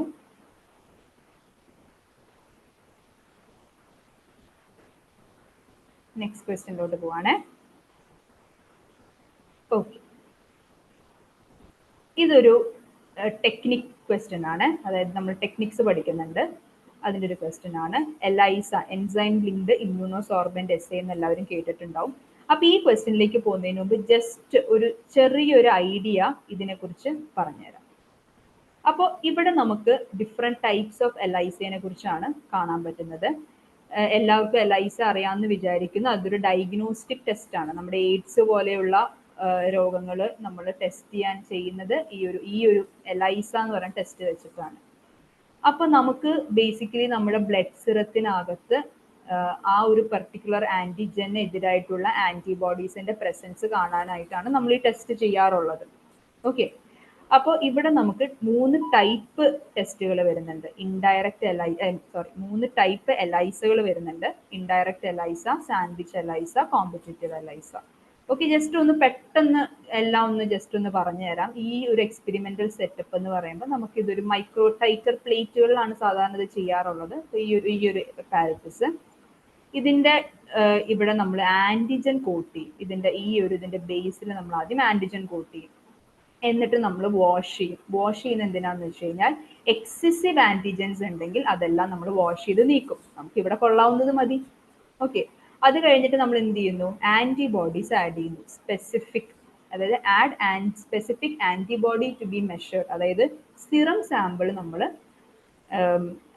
സാമ്പിളിലുള്ള നമ്മുടെ ആന്റിബോഡി പ്രസൻസ് ആണ് നമുക്ക് കാണേണ്ടത്. അപ്പൊ ആ ആന്റിബോഡിയാണ് നമ്മൾ ആഡ് ചെയ്ത് കൊടുക്കുന്നത്. അപ്പൊ എന്ത് ചെയ്യുന്നു? ആന്റിബോഡീസ് വന്ന് ആന്റിജൻ ആയിട്ട് ബൈൻഡ് ചെയ്യുന്നു. ഓക്കെ, അതിലേക്ക് നമ്മൾ enzyme conjugated secondary antibody add ചെയ്യുന്നു. അതായത് ഈ antibody we call them as primary antibodies. ഈ ആന്റിബോഡിക്ക് സ്പെസിഫിക് ആയിട്ടുള്ള സെക്കൻഡറി ആന്റിബോഡി അവരുടെ ടെയിലിൽ ഒരു എൻസൈമിനെയും അസോസിയേറ്റ് ചെയ്ത് വെച്ചിട്ടുണ്ട്. ഓക്കെ, ഒന്ന് കണക്ട് ചെയ്ത് വെച്ചിട്ടുണ്ട്. എന്നിട്ട് വാഷ് ചെയ്യുന്നുണ്ട്. അപ്പൊ ഇവിടെയും നിങ്ങൾ ഒരു വാഷ് ശ്രദ്ധിക്കണേ, ഞാൻ പറയാൻ വിട്ടുപോയതാണ്. അതായത് ഈ ആന്റിബോഡി ആഡ് ചെയ്ത് കഴിഞ്ഞിട്ട് ഒരു വാഷിംഗ് നടക്കുന്നുണ്ട്. Again to remove the excess antibodies ആണ്. അപ്പൊ ഇത് കഴിഞ്ഞിട്ട്, അതായത് ഈ സെക്കൻഡറി ആന്റിബോഡി ആഡ് ചെയ്തതിന് ശേഷം എഗെയിൻ വാഷിംഗ് ചെയ്യുന്നുണ്ട്. അത് കഴിഞ്ഞിട്ട് നമ്മളൊരു സബ്സ്ട്രേറ്റ് ആഡ് ചെയ്യുന്നുണ്ട്. ബേസിക്കലി ഒരു ക്രോമോജനിക് സബ്സ്ട്രേറ്റ് ആയിരിക്കും ആഡ് ചെയ്യുക. അപ്പൊ ഈ സബ്സ്ട്രേറ്റും എൻസൈമും കൂടി ആക്ട് ചെയ്ത് ഒരു പ്രൊഡക്റ്റ് ഫോം ചെയ്യുന്നു. അത് അതിന്റെ കളർ മാറ്റുന്നു. അപ്പൊ ഈ കളർ മാറുന്നതിന്റെ ഇന്റൻസിറ്റിയാണ് എത്ര ആന്റിബോഡി ഈ ഒരു മീഡിയത്തിൽ ഉണ്ട് എന്നുള്ളത് മനസ്സിലാക്കുന്നത്. അതായത് നമ്മുടെ ഇൻഫെക്ഷൻ എത്ര തോതിലാണെന്നുള്ളത്. അപ്പൊ അതാണ് ഇൻഡയറക്റ്റ് എലൈസ. സാൻഡ്വിച്ച് എലൈസ എന്ന് പറയുമ്പോൾ നമ്മൾ ആദ്യം തന്നെ ഇതിന് നമ്മൾ ആന്റിബോഡി കോട്ട് ചെയ്യുന്നു. അത് കഴിഞ്ഞ് നമ്മൾ ആന്റിജൻ ആഡ് ചെയ്യുന്നു. അത് കഴിഞ്ഞ് എഗെയിൻ വാഷിംഗ് ഉണ്ട് കേട്ടോ, ഓരോ സ്റ്റെപ്പിന്റെ ഇടയിൽ വാഷിംഗ് ഉണ്ട്. അത് കഴിഞ്ഞിട്ട് enzyme conjugated secondary antibody add ചെയ്യുന്നു. അപ്പോൾ 2 ആന്റിബോഡികൾ, അതിന്റെ നടുക്ക് ആന്റിജൻ, ഒരു sandwich like presence. Again washing to remove the excess ones. Same ഇവിടെ നമ്മൾ എന്ത് ചെയ്യുന്നു? സബ്സ്ട്രേറ്റ് ആഡ് ചെയ്യുന്നു, കളർ മെഷർ ചെയ്യുന്നു. കോമ്പറ്റീറ്റീവ് എലൈസ എന്ന് പറയുമ്പോൾ നമ്മൾ പ്രീ ഇൻക്യുബേറ്റ് ചെയ്യും ആന്റിബോഡി, അതായത് ആന്റിജൻ ആയിട്ട് നമ്മൾ പ്രീ ഇൻക്യുബേറ്റ് ചെയ്യുന്നു. എന്നിട്ട് ഈ ആന്റിജൻ ആന്റിബോഡി കോംപ്ലക്സ് നമ്മൾ എന്ത് ചെയ്യുന്നു? ആന്റിജൻ കോട്ട് ചെയ്ത വെല്ലിലേക്ക് നമ്മൾ ആഡ് ചെയ്ത് കൊടുക്കുന്നു. എന്നിട്ട് നമ്മൾ വാഷ് ചെയ്യുന്നു. എന്നിട്ട് ഈ എൻസൈം കോൺജുഗേറ്റഡ് സെക്കൻഡറി ആന്റിബോഡി നമ്മൾ ആഡ് ചെയ്ത് കൊടുക്കുന്നു, വാഷ് ചെയ്യുന്നു. ദെൻ നമ്മൾ സബ്സ്ട്രേറ്റ് ആഡ് ചെയ്ത് കൊടുക്കുന്നു. എൻസൈം സബ്സ്ട്രേറ്റും കൂടി റിയാക്ട് ചെയ്തിട്ട് അവിടെ നമുക്ക് കളർ ചേഞ്ച് ഉണ്ടാവുന്നു. ഓക്കെ, ഇപ്പൊ മോർ എമൗണ്ട് ഓഫ് ആന്റിബോഡി ഉണ്ടെങ്കിൽ, അല്ലെ, ആ സിറത്തിലുണ്ടെങ്കിൽ അതിന്റെ കളർ അതനുസരിച്ച് കൂടുതലായിരിക്കും. ഓക്കെ, അപ്പൊ അതാണ് ബേസിക്കലി എലൈസ. സോ ഈ ക്വസ്റ്റ്യനിലേക്ക് കടക്കുകയാണെങ്കിൽ, a student performed an ELISA to detect anti-oval albumin IgG in a serum sample. Okay, അതായത് ഓവാൽ ആൽബുമിൻ IgGക്ക് എതിരായിട്ടുള്ള, ഓക്കെ, അതിന് ആന്റി ആയിട്ടുള്ള ഓവാൽ ആൽബുമിൻ IgG ഡിറ്റക്ട് ചെയ്യാനായിട്ടാണ് എലൈസ ചെയ്യുന്നത്. The experiment involved the following sequential steps. അതായത് ELISA സ്റ്റെപ്സുകളാണ് ഇപ്പോൾ പറയാൻ പോകുന്നത്. Coating plates with oval albumin, blocking with BSA, adding serum sample, adding anti-mouse IgG HRP, adding H2O2 plus phenyladenine dichloride OPD, and adding H2SO4. The student made the following statements. അപ്പോൾ just ഒരു ELISA perform ചെയ്തതും അതിൻ്റെ steps ആണ് അവർ പറഞ്ഞത്. Okay, അപ്പൊ just ഇതൊന്ന് മാത്രം നമ്മളൊന്ന് മനസ്സിലാക്കുകയാണെങ്കിൽ, ഈ കോട്ടിംഗ് പ്ലേറ്റ്സ് വിത്ത് ഒവാൽ ആൽബുമിൻ എന്ന് പറയുന്നത് നമ്മുടെ ആന്റിജൻ കോട്ടിംഗ് ആണ് അവർ ചെയ്തിരിക്കുന്നത്. പിന്നെ അത് ബ്ലോക്ക്ഡ് വിത്ത് BSA എന്ന് വെച്ച് കഴിഞ്ഞാൽ നമ്മൾ കോട്ടിംഗ് ചെയ്യുമ്പോൾ ഈ അബ്സോർബ് ആവാത്ത സാധനങ്ങളൊക്കെ ഉണ്ടാവുമല്ലോ. അതായത് എല്ലാം അബ്സോർബ് ആവരുത്. നമ്മൾ ആഡ് ചെയ്തുമ്പോൾ സ്പെസിഫിക്കലി ഒവാൽ ആൽബുമിൻ മാത്രമേ വന്നിട്ട് ആ ഒരു ഗ്ലാസ് പ്ലേറ്റിൽ വന്ന് അബ്സോർബ് ചെയ്യാൻ പാടുള്ളൂ. ഓക്കെ, അബ്സോർബ് ആണ് കേട്ടോ, അബ്സോർബ്. അപ്പൊ അത് നമ്മൾ ബാക്കി നമുക്ക് അൺസ്പെസിഫൈഡ്, അതായത് വേറെ എക്സ്ട്രാ സാധനങ്ങളും ഒന്നും വന്ന് ബൈൻഡ് ചെയ്യാതിരിക്കാനായിട്ടാണ് നമ്മൾ ബ്ലോക്കിംഗ് ചെയ്യുന്നത് BSA വെച്ചിട്ട്. പിന്നെ നമ്മൾ സിറം സാമ്പിൾ ആഡ് ചെയ്യുന്നു. ഓക്കെ, സിറം സാമ്പിൾ ആഡ് ചെയ്യുമ്പോൾ അതിൽ ആന്റിബോഡീസ് ഉണ്ടെങ്കിൽ അവർ വന്നിട്ട് എന്ത് ചെയ്യുന്നു? ഈ ഒവാൽ ആൽബുമിനായിട്ട് ബൈൻഡ് ചെയ്യുന്നു. അതിലേക്ക് നമ്മൾ anti mouse IgG HRP add ചെയ്യുന്നു. അതായത് HRP നമ്മുടെ എൻസൈം, ഓക്കെ. അപ്പോൾ അതും അതിലേക്ക് നമ്മൾ ആൻറ്റി മൗസ് IgG ആഡ് ചെയ്യുന്നു. അപ്പോൾ ആൻറ്റി മൗസ് IgG വന്ന് നമ്മൾ ഓൾറെഡി സിറം സാമ്പിളിലുള്ള ആൻറ്റിബോഡി ആയിട്ട് വന്ന് ബൈൻഡ് ചെയ്യും, ഓക്കെ. പിന്നെ അതിലേക്ക് നമ്മൾ H2O2യും നമ്മൾ എന്ത് ചെയ്യുന്നു, ഈ ഒരു കോമ്പൗണ്ട് OPD നമ്മൾ ആഡ് ചെയ്യുന്നു വിത്ത് സൾഫ്യൂരിക് ആസിഡ്. ഇനി ഫോളോയിങ് സ്റ്റേറ്റ്മെന്റ്സ് ആണ്. ഇഫ് ദ പ്ലേറ്റ്സ്, ഓക്കെ, നമ്മൾ ഈ സ്റ്റേറ്റ്മെന്റ്സ് വായിക്കുന്നതിന് മുമ്പ് ജസ്റ്റ് ഈ ലാസ്റ്റത്തെ ഒരു പാർട്ടില്ലേ അതൊന്ന് വായിക്കണം. ഇവരെന്താ ശരിക്കും ചോദിക്കുന്നത്? Which one of the following option represent the combination of all correct statements. Okay, നമ്മൾ കറക്റ്റ് സ്റ്റേറ്റ്മെന്റ്സ് ഇരുന്ന് പിക്ക് ചെയ്ത് ആൻസർ ചെയ്യുക എന്നുള്ളതാണ് ക്വസ്റ്റ്യൻ വരുന്നത്. അപ്പൊ നമുക്ക് നോക്കാം. അപ്പൊ നമുക്ക് ഇവിടുന്ന് നമുക്ക് ഇങ്ങനെ ഓരോന്ന് ഇഗ്നോർ ചെയ്ത് പോയി കഴിഞ്ഞു കഴിഞ്ഞാൽ നമുക്ക് ക്വസ്റ്റ്യനിലോട്ട്, ഐ മീൻ ആൻസറിലോട്ട് വരാൻ പറ്റും. അപ്പൊ ഇവിടെ ഫസ്റ്റ് പറയുന്നത്, if plates are not blocked with BSA the specificity of the essay decreases എന്നാണ് പറയുന്നത്. അത് ഞാൻ ഫസ്റ്റ് പറഞ്ഞ പോയിന്റ് ആണ്. അതായത് പ്ലേറ്റ്സ് BSA വെച്ചിട്ടുള്ളത്, BSAയുടെ ഫംഗ്ഷൻ എന്താണെന്ന് മനസ്സിലാക്കി കഴിഞ്ഞാൽ നമുക്കിത് ഈ ഓപ്ഷൻ കറക്റ്റ് ആണോ അല്ലയോ എന്ന് നമുക്ക് മനസ്സിലാക്കാൻ പറ്റും. ഓക്കെ, അപ്പൊ ഇവിടെ അവർ പറയുന്നത് ബ്ലോക്കിംഗ് ചെയ്തില്ലെങ്കിൽ specificity of the essay decrease ചെയ്യുമെന്നാണ് പറയുന്നത്. കറക്റ്റ് ആണ്. ഓക്കെ, കാരണം എന്താണ്, കൂടുതൽ, അതായത് ഓവർ ആൽബമിൻ കൂടാതെ വേറെ എന്തെങ്കിലും ആ ഒരു പാരറ്റിസിൽ ഉണ്ടെങ്കിൽ അതെല്ലാം വന്ന് അബ്സോർബ് ചെയ്യും. അപ്പൊ നമുക്ക് വേണ്ട കാര്യം നമുക്ക് അവിടെ കിട്ടാതെ പോകും. ഓക്കെ, ഒരു എക്സ്പെരിമെന്റിൽ ഒരു നോയ്സ് ക്രിയേറ്റ് ചെയ്യപ്പെടും എന്ന് പറയില്ലേ. So this option is correct. Okay, ഇനി B statement, the plates are not washed between the addition of serum sample and addition of anti mouse IgG HRP the sensitivity of the essay decreases. Okay, that is also correct. നമ്മൾ ഈ previous സ്ലൈഡിൽ പറഞ്ഞു washing ഇതെല്ലാം ഈ ഒരു പരിപാടിക്ക് വേണ്ടിയാണ്, sensitivity കൂട്ടാൻ വേണ്ടിയിട്ടാണ്. ഓക്കെ, അപ്പോൾ സെൻസിറ്റിവിറ്റി കൂട്ടാൻ വേണ്ടിയിട്ടാണ്. സോ എന്താണ്, ഇത് കറക്റ്റ് ആണ്. ഓക്കെ, അപ്പൊ എയും ബിയും കറക്റ്റ് ആണ്. അപ്പൊ നമുക്ക് എന്ത് ചെയ്യണം എന്ന് വെച്ച് കഴിഞ്ഞാൽ എയും ബിയും ഓപ്ഷൻ ഉള്ളത് നമ്മളൊന്ന് നോക്കി വെക്കണം. അതായത് ഈ ഒരു ഓപ്ഷൻ ഉണ്ട്, ഈ ഒരു ഓപ്ഷൻ ഉണ്ട്, അതായത് എയും ബിയും ഒരുമിച്ച് വരുന്നത്. അപ്പൊ നമുക്ക് ഇനി സി മാത്രം കറക്റ്റ് ആണോ എന്ന് നോക്കിയാൽ മതി, ബാക്കി ഒന്നും വായിക്കുക പോലും വേണ്ട ശരിക്കും പറയുകയാണെങ്കിൽ. കാരണം എയും ബിയും കറക്റ്റ് ആണെന്ന് നമുക്ക് ഉറപ്പുണ്ടെങ്കിൽ ഈ രണ്ട് ഓപ്ഷൻസ് നമുക്ക് എന്ത് ചെയ്യാം, ഇഗ്നോർ ചെയ്യാം.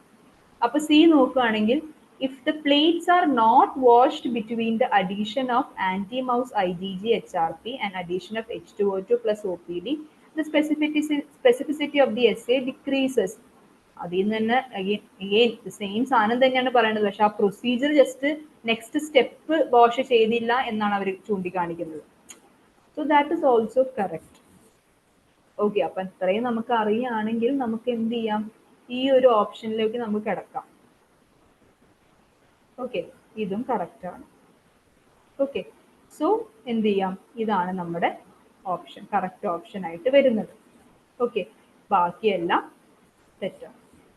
ഓക്കെ, ഇത് ഇപ്പൊ ഈ ഓപ്ഷൻ, അതായത് H2SO4 without H2SO4 no colour is developed, അത് തെറ്റാണ്. H2SO4 ജസ്റ്റ് ഈ എല്ലാ റിയാക്ഷനും ഒന്ന് സ്റ്റെബിലൈസ് ചെയ്യാനാണ് നമ്മൾ H2SO4 ആഡ് ചെയ്യുന്നത്. So this is wrong. Okay, നമുക്ക് അങ്ങനെ വരില്ല. അപ്പൊ തന്നെ നമുക്ക് എന്ത് ചെയ്യാൻ പറ്റും, ആൻസറിലേക്ക് കടക്കാൻ പറ്റുന്നുണ്ട്. ഓക്കെ, സോ ദിസ് ക്വസ്റ്റ്യൻ എന്ന് പറയുമ്പോൾ കുറച്ച് എലൈസ ടെക്നിക്ക് കുറച്ച് അറിയുന്നവർക്കാണ് നമ്മൾ ഇതൊന്ന് ആൻസർ ചെയ്യാൻ പറ്റുക. അപ്പോൾ ഇത് എല്ലാവർക്കും ചിലപ്പോൾ എല്ലാവരും ഇത് ചെയ്ത്, അതായത് ഇപ്പോൾ എലൈസ നമുക്ക് മിക്ക എക്സാം, നമ്മുടെ CSIR മിക്ക എക്സാമിൽ എലൈസ ഒരു ഇമ്പോർട്ടൻ്റ് ആയിട്ട് വരാറുണ്ട്. അപ്പോൾ എലൈസ പഠിച്ചിരിക്കുന്നത് നല്ലതാണ്. പഠിച്ചിരുന്നു കഴിഞ്ഞാൽ നമുക്ക് ഇതുപോലത്തെ ക്വസ്റ്റ്യൻസ് ആൻസർ ചെയ്യാൻ പറ്റും. സോ ഡൗട്ട്സ് എന്തെങ്കിലും ഉണ്ടോ, എന്തെങ്കിലും റിപ്പീറ്റ് ചെയ്യേണ്ടതുണ്ടോ?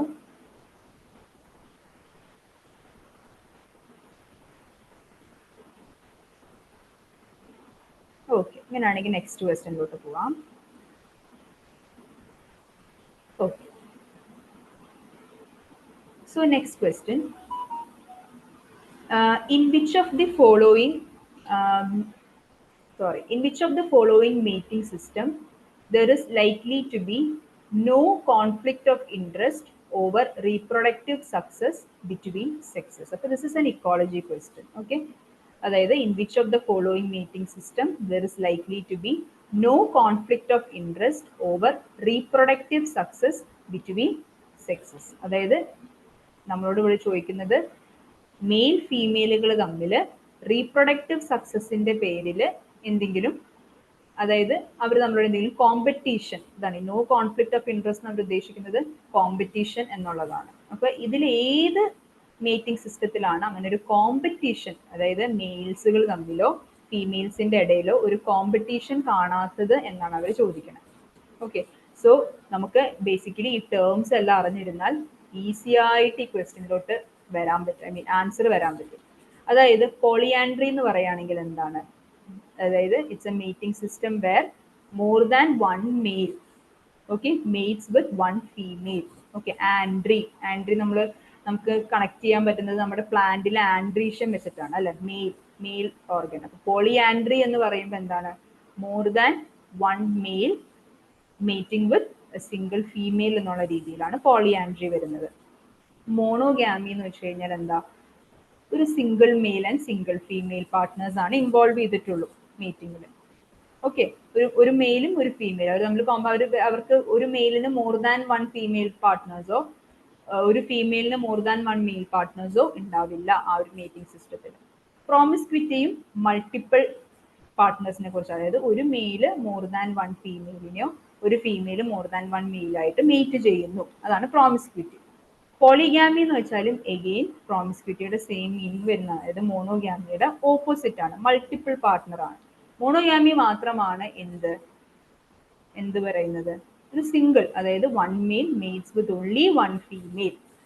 ഓക്കെ, അപ്പൊ നമുക്ക് ചുമ്മാ ലോജിക്കലി ചിന്തിക്കുകയാണെങ്കിൽ ഈ ഓഡ് വൺ ഔട്ട് കളിക്കുന്ന പോലെ നമുക്കിത് ആൻസർ ചെയ്യാൻ കാണിക്കും. കാരണം ഇത് സെയിം മീനിങ് ആണ്, ഇതും സെയിം മീനിങ് ആണ്, ഇതും സെയിം മീനിങ് ആണ്. അപ്പൊ ഇതെന്തായാലും ഇത് മാത്രമാണ് ഇങ്ങനെ കുറച്ച് ഔട്ട്സൈഡ് ആയിട്ട് നിൽക്കുന്നത്. അപ്പോൾ നമുക്കിപ്പോൾ അഥവാ ഇതിന്റെ എന്താ പറയാ വലിയ കാര്യങ്ങൾ ഇതിന്റെ ബിഹൈൻഡ് ഇക്കോളജി ഒന്നും അറിയില്ലെങ്കിലും ഈ ടേംസിന്റെ ജസ്റ്റ് ഒരു ഐഡിയ ഉണ്ടെങ്കിൽ തന്നെ നമുക്ക് എന്ത് ചെയ്യാൻ പറ്റും, ആൻസറിലേക്ക് എത്താൻ പറ്റും എന്നുള്ളതാണ്. ഓക്കെ, അപ്പൊ this is the answer, that is monogamy. Monogamy എന്ന് പറയുമ്പോൾ അവിടെ എന്താ, മീറ്റിംഗിൽ one male mates with only one female. അപ്പോൾ കുറേ മൾട്ടിപ്പിൾ പാർട്ട്നേഴ്സ് ഇല്ല, അപ്പൊ മൾട്ടിപ്പിൾ പാർട്ട്നേഴ്സിന്റെ ഇടയിൽ കോൺഫ്ലിക്റ്റ് ഉണ്ടാവില്ല. ഓക്കെ, അങ്ങനെയാണ് ഈ ക്വസ്റ്റ്യന്റെ ആൻസറിലേക്ക് എത്തേണ്ടത്. ക്ലിയർ ആണെന്ന് വിചാരിക്കുന്നു. Next question, which one of the following statements about biological membranes is incorrect? Okay, first statement, അതായത് ഇവിടെ നമ്മൾ ആലോചിക്കേണ്ടത് ഇൻകറക്റ്റ് ആണ്, അതായത് ഫോൾസ് സ്റ്റേറ്റ്മെന്റ് ആണ് അവർ ചോദിക്കുന്നത്.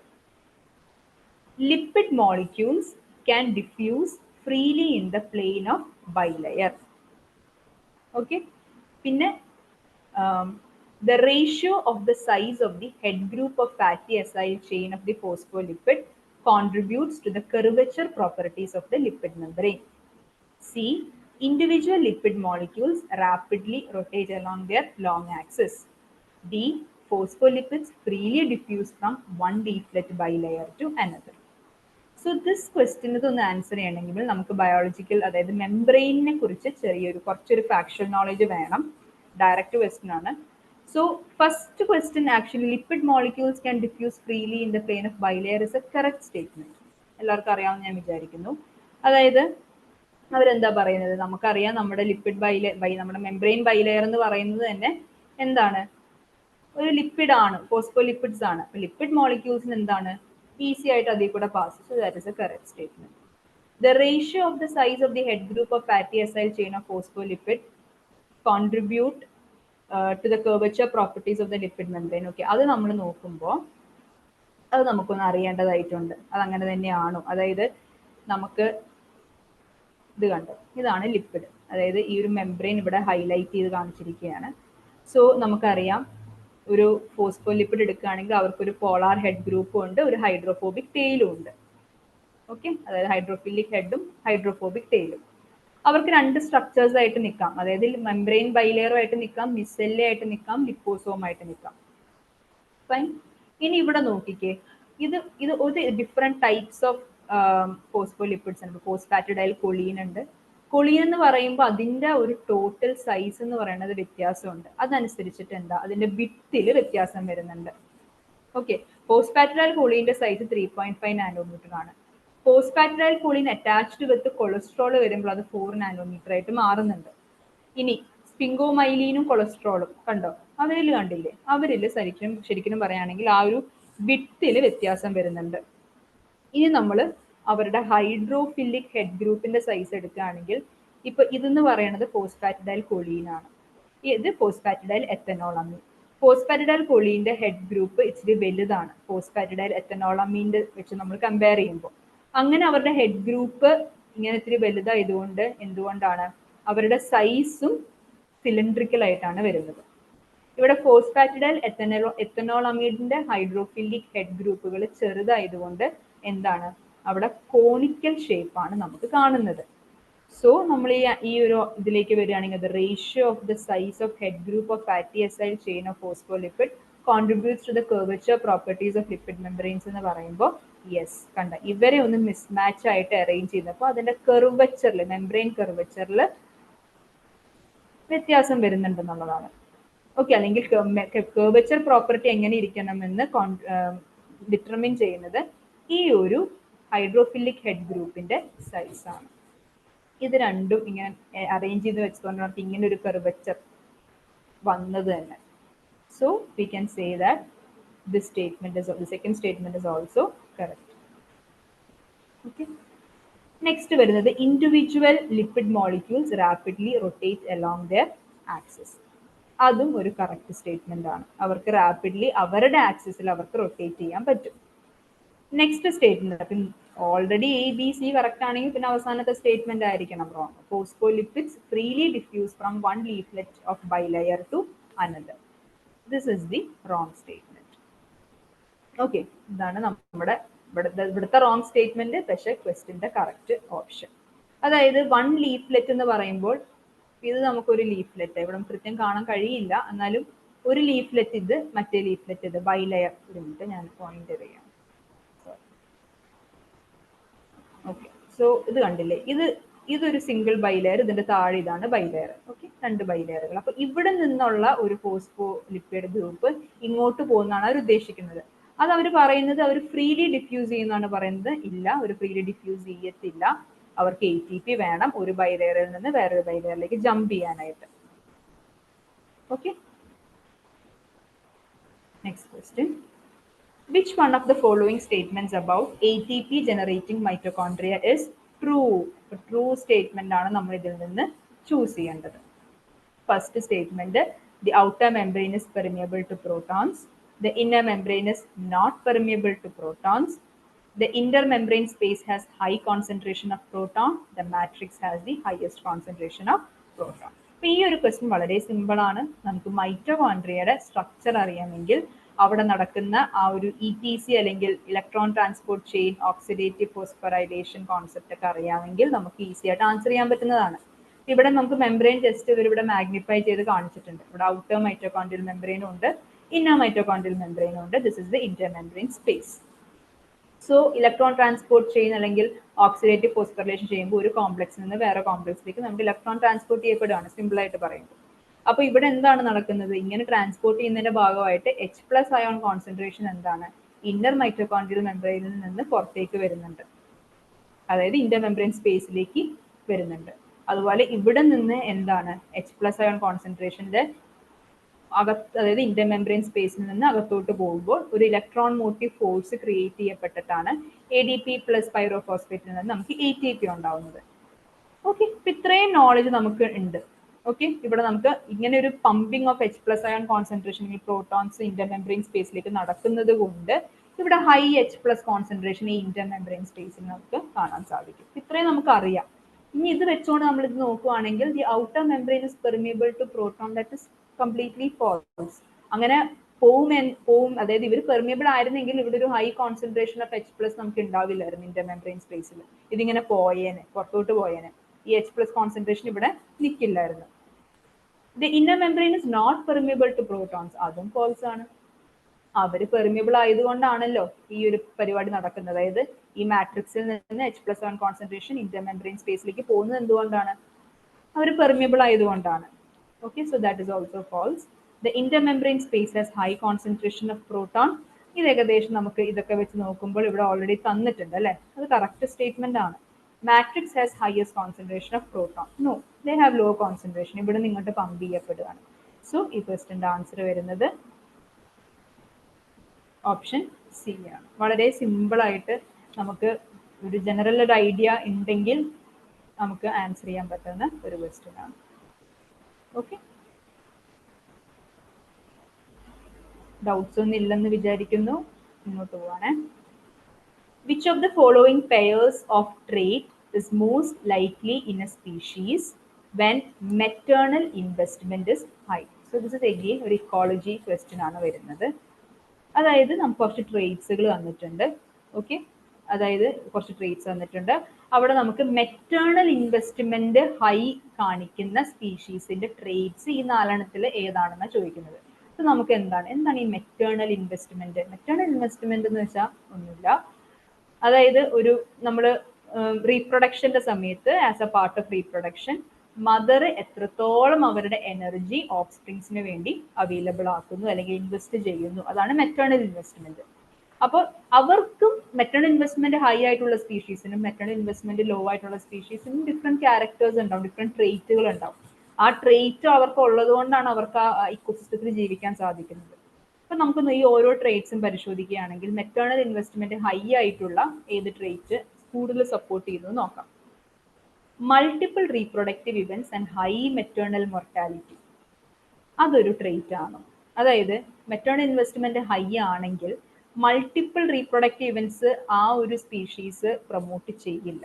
കാരണം ഇൻവെസ്റ്റ്മെന്റ് ഇസ് ഹൈ അല്ലെ, കുറേ നമ്മൾ ഇവിടെ കൊണ്ടുവന്ന് ഇൻവെസ്റ്റ് ചെയ്യണം ഒരു സംഭവത്തിന്. അപ്പൊ അതിന് നമ്മൾ കുറേ പ്രാവശ്യം അത് നമ്മൾ ചെയ്യില്ല, അത് നമ്മുടെ തന്നെ ഹെൽത്തിനെ എഫക്ട് ചെയ്യുന്നത് കൊണ്ട് multiple reproductive event and high maternal mortality ഉണ്ടാവില്ല.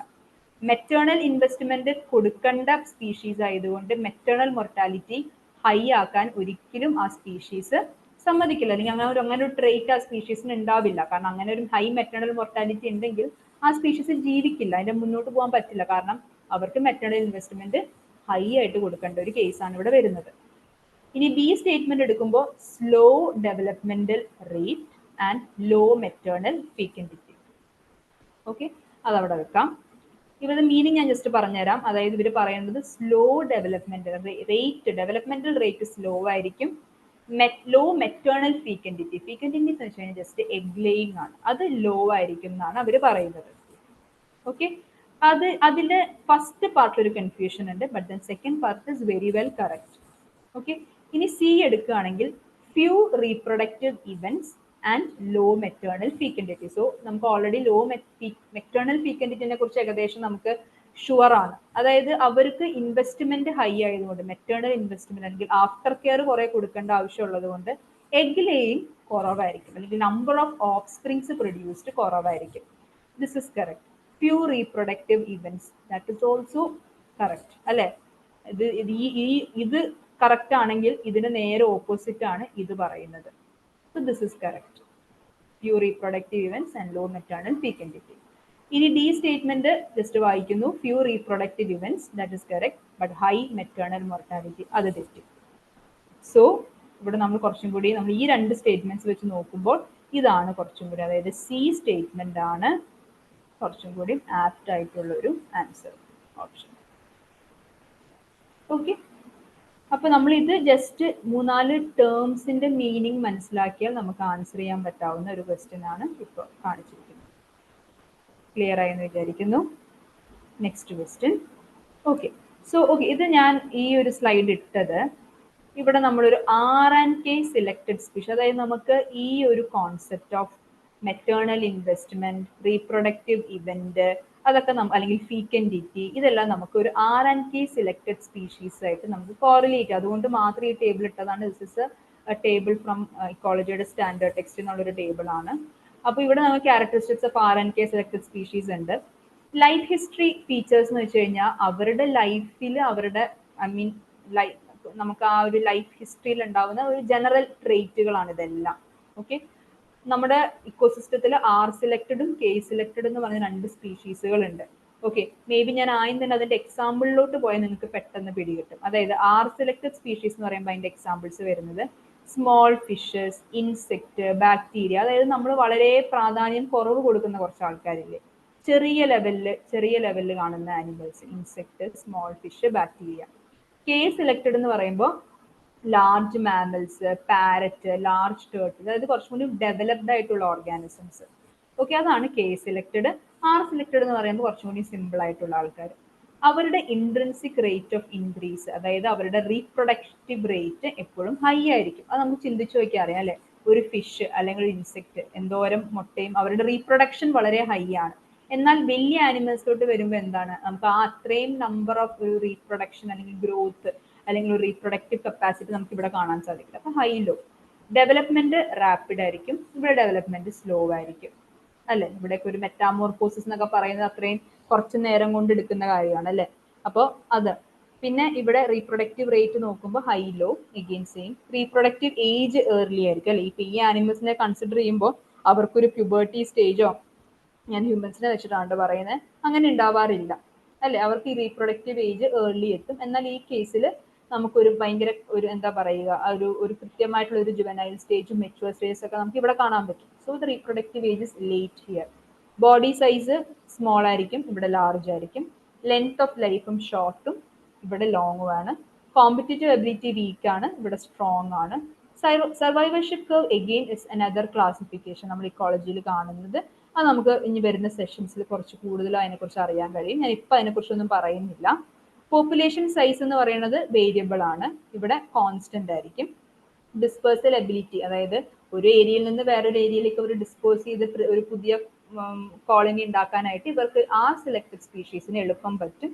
ഇത് ഇത്തിരി പുവറാണ്. ഹാബിറ്റാറ്റ് ടൈപ്പ് ഡിസ്റ്റർബ്ഡ് ആണ്, ഇവിടെ നോട്ട് ഡിസ്റ്റർബ്. അതായത് ഡിസ്റ്റർബ് എന്ന് വെച്ചിട്ടുണ്ടെങ്കിൽ ഇവർ ഇത്തിരി ഡിസ്റ്റർബ്ഡ് ആയിട്ടുള്ള ഹാബിറ്റാറ്റ്സിൽ ഇവിടെ നമുക്ക് കാണാൻ സാധിക്കും. എന്നാൽ ഇവിടെ നോട്ട് ഡിസ്റ്റർബ്ഡ്, അതായത് അത്രയും ഡിസ്റ്റർബ്ഡ്, അതായത് നമ്മൾ കുറച്ചൊരു ഡിസ്റ്റർബൻസ് ഇവരുടെ ഇക്കോസിസ്റ്റത്തിന് കൊടുത്തു കഴിഞ്ഞാൽ നമുക്ക് അവരുടെ ആ ഒരു സ്പീഷീസ് അല്ലെങ്കിൽ ആനിമൽസ് എഫക്റ്റഡ് ആയിട്ട് പോകും.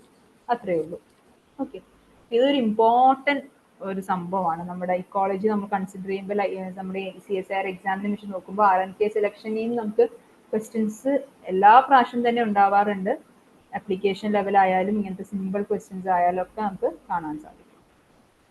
ഓക്കെ, ഇനി നെക്സ്റ്റ് ക്വസ്റ്റ്യൻ അഗെയിൻ ഒരു ഇക്കോളജി ക്വസ്റ്റ്യൻ ആണ്. Fragmentation breaks up contiguous tracts of natural habitat into smaller patches. So fragmentation നമുക്ക് ഓൾറെഡി അറിയാം, അത് നമ്മുടെ ഇക്കോസിസ്റ്റത്തിനെ എഫക്ട് ചെയ്യുന്ന ഒരു സാധനമാണ് ഈ ഫ്രാഗ്മെന്റേഷൻ എന്ന് പറയുന്നത്. In a fragmented landscape where a previously large forest has become a mosaic patches of different sizes, the following statements can be made about the fragment size and its species diversity. So here എന്താ ഇവർ പറയുന്നത്, ഒരു വലിയ natural habitat, അതായത് ഒരു continuous forest tract ഉള്ള ഒരു habitat പല സ്മോളർ പാച്ചസ് ആയിട്ട് മാറുകയാണ്. അപ്പൊ ഈ ഫ്രാഗ്മെന്റഡ് ലാൻഡ്സ്കേപ്പ്, അതായത് അതൊരു ഫ്രാഗ്മെന്റ് ആയിട്ട് പല ഡിഫറെന്റ് സൈസിലുള്ള ഫ്രാഗ്മെന്റ്സ് ആയിട്ട് അവർ മാറിയിരിക്കുകയാണ്. അങ്ങനെയുള്ള ഒരു ഇക്കോസിസ്റ്റത്തിനെ കുറിച്ച് കുറച്ച് സ്റ്റേറ്റ്മെന്റ്സ് ഉണ്ട്. നമ്മൾ ഇങ്ങോട്ട് താഴെ പോയിട്ട് അവർക്ക് എന്താ വേണ്ടേ, കറക്റ്റ് സ്റ്റേറ്റ്മെന്റ് ആണ് നമ്മൾ ഇതിൽ നിന്ന് പിക്ക് ചെയ്യേണ്ടത്, 2 statements. So the first statement is smaller fragments will always have lower species richness than larger fragments. ഇത് ആക്ച്വലി മൊത്തത്തിൽ കറക്റ്റ് അല്ല. അതായത് ഇങ്ങനൊരു കോൺസെപ്റ്റ് ഉണ്ട്, അതായത് സ്പീഷീസ് ഏരിയ റിലേഷൻഷിപ്പ് ഉണ്ട് ഇക്കോളജിയിൽ. അതായത് greater the area greater the species diversity അല്ലെങ്കിൽ species richness, lower the species area lower the species richness, അങ്ങനെ ഒരു സംഭവം ഉണ്ട്. ഓക്കെ, പക്ഷെ ഇവിടെ അത് തന്നെയാണല്ലോ അവർ പറയുന്നത് അല്ലെ, smaller fragments will always have lower species richness. പക്ഷെ ഇവിടെ ഉള്ള ഒരു പ്രശ്നം എന്ന് പറയുന്നത് അവർ ഓൾവേസ് എന്നൊരു ടേം ഉപയോഗിച്ചു. ഓൾവേസ് നമുക്കത് പറയാൻ പറ്റില്ല. സ്മോളർ ഫ്രാഗ്മെന്റ്സ് എപ്പോഴും കുറവേ ഉണ്ടു എന്ന് നമുക്ക് പറയാൻ പറ്റില്ല, വേറെയും ഫാക്ടേഴ്സ് ഉണ്ട് സ്പീഷീസ് റിച്ച്നെസ്സിന്. So this is a wrong statement. That is a is a wrong statement. Okay, a wrong statement ആണ്. ഓക്കെ, ഞാനത് മാർക്ക് ചെയ്യുന്നില്ല. ബി വരുമ്പോൾ species richness will depend on fragment size. That is a correct statement. അതിപ്പോൾ ഞാൻ ഇപ്പൊ പറഞ്ഞ species area റിലേഷൻഷിപ്പിൽ വരുന്നൊരു കാര്യമാണത്. Species richness will depend on physical connectivity between fragments. അതും one of the factor of species richness ആണ്. അതായത് 2 ഫ്രാഗ്മെന്റുകൾ ഉണ്ടെങ്കിൽ അല്ലെ, ഒരു ഫ്രാഗ്മെന്റ് ഇവിടെ ഒരു ഫ്രാഗ്മെന്റ് ഇവിടെ, അപ്പൊ ഇവിടെ നമുക്ക് സ്പീഷീസുകളെ കാണാൻ പറ്റും. ഇവർ തമ്മിലൊരു കണക്ഷൻ ഉണ്ടെങ്കിൽ ദർ ഇസ് അല്ലെ, ഇവിടുന്ന് സ്പീഷീസ് ഇങ്ങോട്ട് പോവാം, ഇവിടുന്ന് പുതിയ സ്പീഷീസ് ഇങ്ങോട്ട് വരാം, ആ ഒരു ഫ്ലോ ഇവിടെ എപ്പോഴും നടക്കും. ഓക്കെ, അതാണ് ഇവർ സിമ്പിൾ ആയിട്ട് ഇതിനകത്ത് പറയുന്നുള്ളൂ. So that is there. Next വരുന്ന species richness can not be compared between large and small fragment. അത് നമ്മുടെ സ്പീഷീസ് ഏരിയ റിലേഷൻഷിപ്പ് കോൺസെപ്റ്റിന് നേരെ വിപരീതമാണ് അവർ പറയുന്നത്, ഓപ്പോസിറ്റ് ആണ് statement. So that is wrong. അപ്പോൾ ബിയും സിയും ഒരേ ഒരു ഓപ്ഷൻ ഇവിടെ നമുക്കുണ്ട്. ഈസി ആയിട്ട് നമുക്ക് ആ ഓപ്ഷനിലോട്ട് വരാം. ഇപ്പോൾ വെറും സ്പീഷീസ് ഏരിയ റിലേഷൻഷിപ്പും species richness depending species relationship ആ ഒരു സംഭവം അറിയെങ്കിൽ നമുക്ക് എന്ത് ചെയ്യാം, ഈ ക്വസ്റ്റ്യൻ വളരെ ഈസി ആയിട്ട് ആൻസർ ചെയ്യാം. വളരെ ഈസി ക്വസ്റ്റ്യനുമാണ്.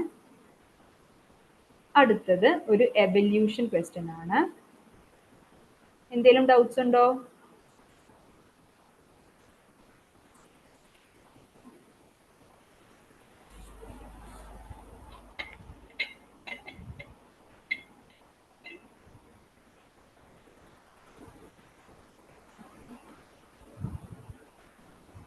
Okay.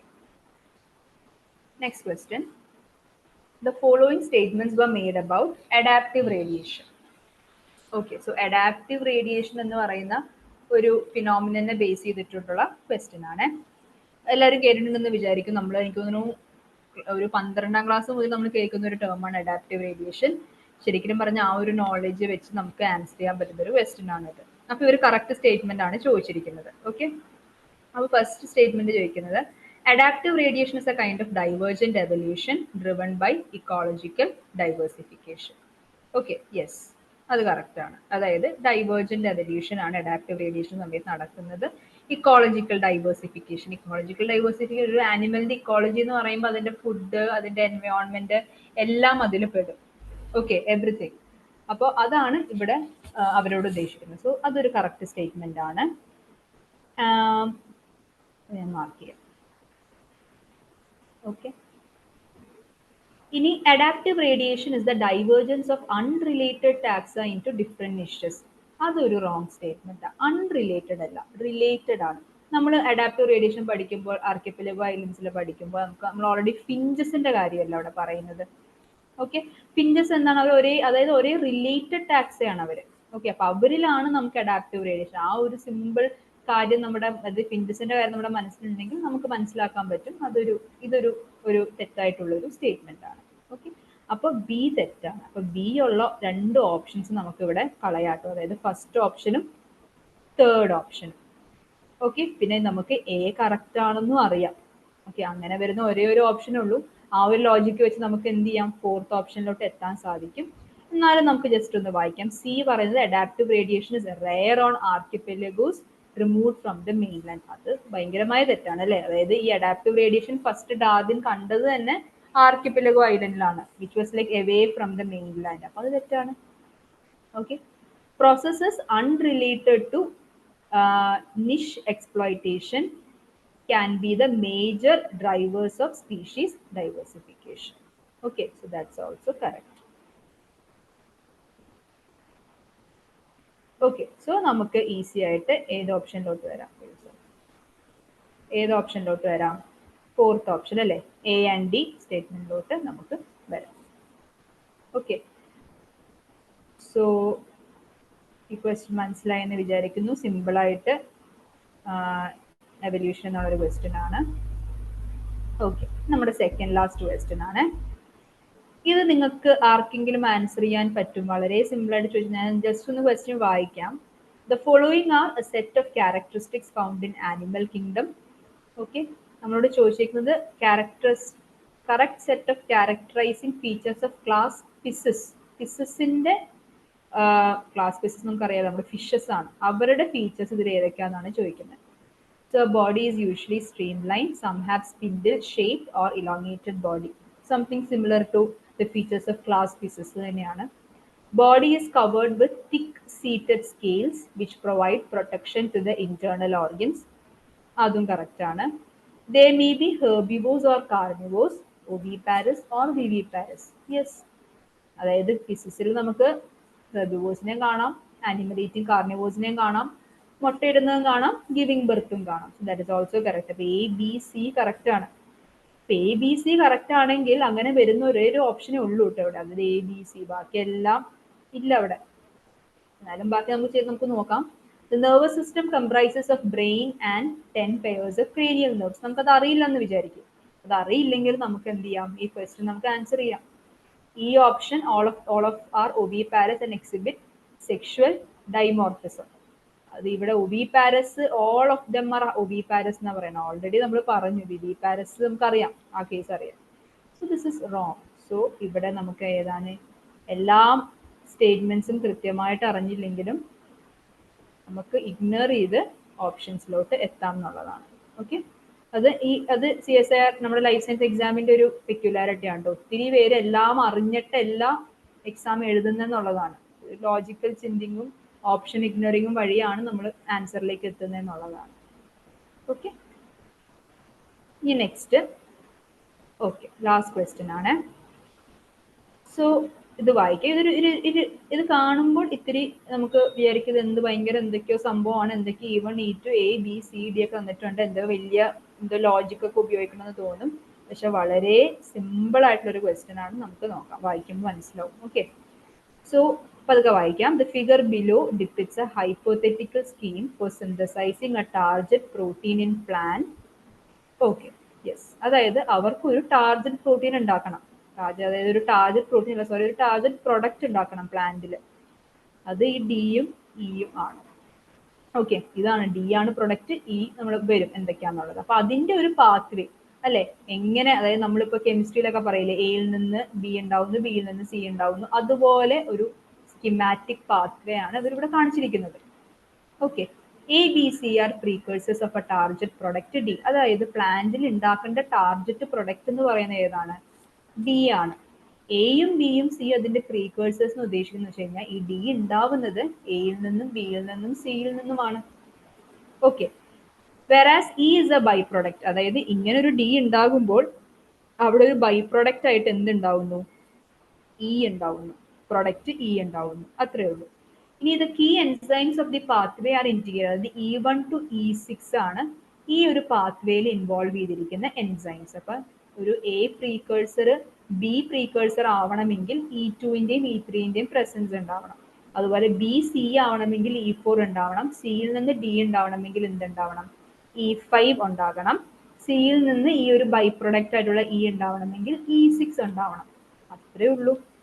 ഓക്കെ, ഇനി നമ്മളോട് ഇവിടെ ചോദിച്ചിരിക്കുന്നത് which of the above mentioned strategies are likely to provide maximum enhancement of the target product compared to the byproduct. Okay, അതായത് നമുക്ക് മാക്സിമം എന്ത് പ്രൊഡ്യൂസ് ചെയ്യണം? ഡി എന്ന് പറയുന്നത് നമ്മുടെ ടാർഗറ്റ് പ്രൊഡക്റ്റ് പ്രൊഡ്യൂസ് ചെയ്യണം കമ്പയർഡ് ടു ഇ അധികം വേണ്ട.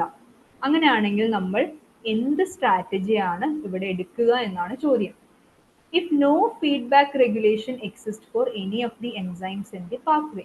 ആക്ച്വലി ആ ഒരു പോയിന്റ് ഇവിടെ കൺസിഡർ ചെയ്യേണ്ട ആവശ്യമില്ല.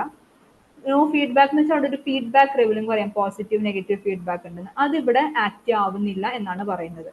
അതായത് എൻസൈമിന്റെ കോൺസെൻട്രേഷൻ വേറെ ഒരു ഫാക്ടേഴ്സും ഡിറ്റർമിൻ ചെയ്യുന്നില്ല എന്നാ പറയുന്നത്. ഓക്കെ, സോ അങ്ങനെയാണെങ്കിൽ നമുക്ക് ആ സ്ട്രാറ്റജീസ് ഓരോന്ന് വായിക്കാം. Enhancing the activity of enzyme E5 by over expression or protein engineering. അതായത് ഈ E5 എന്ന് പറഞ്ഞ സംഭവമില്ലേ, ഓക്കെ, അത് നമ്മൾ ഓവർ എക്സ്പ്രസ് ചെയ്യുന്നു. ഇത് കുറേ ഇവിടെ നമ്മൾ എക്സ്പ്രസ് ചെയ്യുന്നു. അപ്പം നമുക്ക് എന്ത് ചെയ്യാൻ പറ്റും? ഈ ഡി ഇവിടെ കൂട്ടാൻ പറ്റും എന്നുള്ള രീതിയിലാണ് ഈ ഓപ്ഷൻ വരുന്നത്. അത് കറക്റ്റ് ആകാൻ ചാൻസ് ഉണ്ട് അല്ലേ. അതായത് സിയിൽ നിന്ന് ഡി ആക്കുന്ന ആളാണ് E5 നമ്മൾ ഓവർ എക്സ്പ്രസ് ചെയ്ത് കൊടുത്തു കഴിഞ്ഞാൽ എന്താണ്? സിയിൽ നിന്ന് ഇത് ഡി ആകുന്നുണ്ടല്ലോ. Okay, enhancing the activity of enzyme E4 by over expression or protein. അതായത് ഈ ഒരാളെ, അതായത് ബിയിൽ നിന്ന് സി ആക്കുന്ന ആളെ നമ്മൾ E4നെ ഓവർ എക്സ്പ്രസ് ചെയ്ത് സി ഉണ്ടാക്കാം. ഓക്കെ, അങ്ങനെയാണെങ്കിൽ നമുക്ക് ഡിയുടെ അളവ് കൂട്ടാൻ പറ്റുമോ ഇല്ലയോ എന്നുള്ളതാണ്. അതിന് ചെറിയൊരു ചേർച്ചക്കുറവുണ്ട് അല്ലേ. കാരണം എന്താ? E4 കൂട്ടിക്കഴിഞ്ഞാൽ സി കൂട്ടാം, സി കൂട്ടിക്കഴിഞ്ഞാൽ എന്താണ്? ഡിയും ഇയും ആവുന്നതല്ല. ഡിന്റെ അളവ് അവിടെ കൂട്ടും എന്ന് നമുക്ക് ഈ ഒരു സ്റ്റേറ്റ്മെന്റ് വായിച്ചിട്ട് നമുക്ക് പറയാൻ പറ്റില്ല. സിന്റെ അളവാണ് അവിടെ കൂടുന്നത്, അതുവഴി ഈ നമ്മുടെ ഡിയും ഇയും എന്താണ് ഉണ്ടാകുന്നുണ്ട്. ഓക്കെ, ഡിയുടെ അളവാണ് നമുക്ക് ഇവിടെ കൂട്ടേണ്ടത്. അതിൽ ഫസ്റ്റ് എ സ്റ്റേറ്റ്മെന്റ് കുറച്ച് എന്താണ് നമുക്ക് ഇച്ചിരി കൺവിൻസിങ് ആയിട്ട് അവിടെ തോന്നുന്നുണ്ട്. കാരണം സ്പെസിഫിക്കലി ഡി പ്രൊഡ്യൂസ് ചെയ്യുന്ന ആളെ നമ്മൾ അവിടെ കൂട്ടുകയാണ് ചെയ്യുന്നത്. So that's correct. ഓക്കെ, ഇനി സി വരുമ്പോൾ enhancing the levels of C. Okay, C ആണ് കേട്ടോ അവിടെ ഉദ്ദേശിച്ച. ചെറിയൊരു തെറ്റുണ്ട്, അത് ക്വസ്റ്റ്യൻ വരുന്നതായിട്ട് തെറ്റാ. അപ്പോൾ അതായത് സിയുടെ അളവ് കൂട്ടിക്കഴിഞ്ഞാൽ നമുക്ക് ഡി കൂട്ടാൻ പറ്റുമോ? ഇല്ല, അങ്ങനെ ഒരു പരിപാടി നമുക്ക് ചെയ്യാൻ പറ്റില്ല. പിന്നെ blocking the activity of E and എന്നാണ് ഇവിടെ കൊടുക്കുന്നത്, മിസ്റ്റേക്ക് ആണ്, E6 ആണ് കേട്ടോ ഇവിടെ ഉദ്ദേശിച്ചത് അവര്. By RNA interference or CRISPR Cas mediated. അതായത് നമ്മൾ എന്ത് ചെയ്യുന്നു, ഒരു മിനിറ്റ് ഞാൻ പോയിന്റ് എടുക്കട്ടെ. ഇത് ഈ E6 നമ്മൾ ബ്ലോക്ക് ചെയ്യുന്നു എന്നാണ് ഇവർ പറയുന്നത്. ഓക്കെ, E6 ബ്ലോക്ക് ചെയ്ത് എന്ത് പറ്റും, നമ്മുടെ ഈ ബൈ പ്രൊഡക്റ്റ് ആയിട്ടുള്ള ഈ ഉണ്ടാവില്ല അല്ലെ, അല്ലെ, മൊത്തം സി എന്നായിട്ട് മാറുന്നു, E5 ആയിട്ട് മാറുന്നു. അപ്പൊ നമ്മുടെ ഉദ്ദേശം നടന്നു, ഡി നമുക്ക് കൂട്ടാനും പറ്റുന്നു, നമുക്ക് കുറയ്ക്കാനും പറ്റുന്നു. അത് തന്നെയായിരുന്നു അവർ ചോദിച്ചത് അല്ലെ. strategies likely to provide maximum enhancement of the target product compared to the byproduct. അത് ഈ രണ്ട് വേയിലൂടെ സ്ട്രാറ്റജീസിലൂടെ നമുക്ക് മനസ്സിലാക്കാൻ സാധിക്കുന്നുണ്ട്. ഓക്കെ, അങ്ങനെ വരുമ്പോൾ എ ആൻഡ് ഡി കറക്റ്റ് ആണെങ്കിൽ ഏതാണ് ഓപ്ഷൻ, എനിക്കിത് മാർക്ക് ചെയ്യാൻ പറ്റും തോന്നുന്നില്ല, ഇതാണ് കേട്ടോ. ഓക്കെ, എ ആൻഡ് ഡി ആണ് കറക്റ്റ് ഓപ്ഷൻ വരുന്നത്. ക്ലിയർ ആയോ? Any doubts? ഓക്കെ, അപ്പം അങ്ങനെ നമ്മൾ ഏകദേശം നമ്മളൊരു 10 ക്വസ്റ്റ്യൻസ് ഇവിടെ ഡിസ്കസ് ചെയ്ത് കഴിഞ്ഞു. നിങ്ങൾക്ക് ഏതെങ്കിലും ക്വസ്റ്റ്യൻസിൽ ഡൗട്ട് ഉണ്ടോ? ക്ലിയർ ആയോ?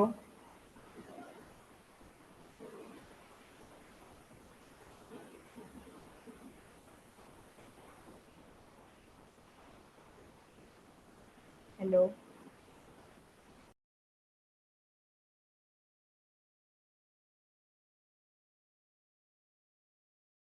എല്ലാവർക്കും ഈ ക്വസ്റ്റ്യൻ ഡിസ്കഷൻ സെഷൻ യൂസ്ഫുൾ ആയി എന്ന് വിചാരിക്കുന്നു. എന്തെങ്കിലും ഡൗട്ട്സ് ഉണ്ടെങ്കിൽ പറയാം. നമുക്ക് ഏകദേശം സെഷൻ വൈൻഡപ്പ് ചെയ്യേണ്ട ഒരു സമയം, നമ്മൾ 1 hour ആണല്ലോ പറഞ്ഞിട്ടായേ. അപ്പൊ നമുക്ക് ഇനിയും സീരീസ് ഉണ്ടാവും, ഒരു 2-3 സീരീസും കൂടി നമുക്ക് ഉണ്ടാകും. അപ്പോൾ നമുക്ക് കുറേയും കൂടി ക്വസ്റ്റ്യൻസും, അതായത് എക്സാമിൽ വരുന്ന ക്വസ്റ്റ്യൻസ് എങ്ങനെ അറ്റൻഡ് ചെയ്യണം, അതിൻ്റെ പുറകിലുള്ള എന്തൊക്കെ സ്ട്രാറ്റജീസ്, എങ്ങനെ കോൺസെപ്റ്റ് അപ്ലൈ ചെയ്യണം, എങ്ങനെ കോൺസെപ്റ്റ് അറിയാണ്ട് നമുക്കൊരു ക്വസ്റ്റ്യൻ ചെയ്യാം എന്നുള്ളതൊക്കെ നമുക്ക് ഇനി വരുന്ന സെഷൻസിലും കൂടുതൽ ഐഡിയ കിട്ടുന്നതായിരിക്കും. സോ വേറെ ഡൗട്ട്സും ക്ലാരിഫിക്കേഷൻസും ഒന്നും ഇല്ലെങ്കിൽ നമുക്ക് വൈൻഡ് അപ്പ് ചെയ്യാം. Thank you so much.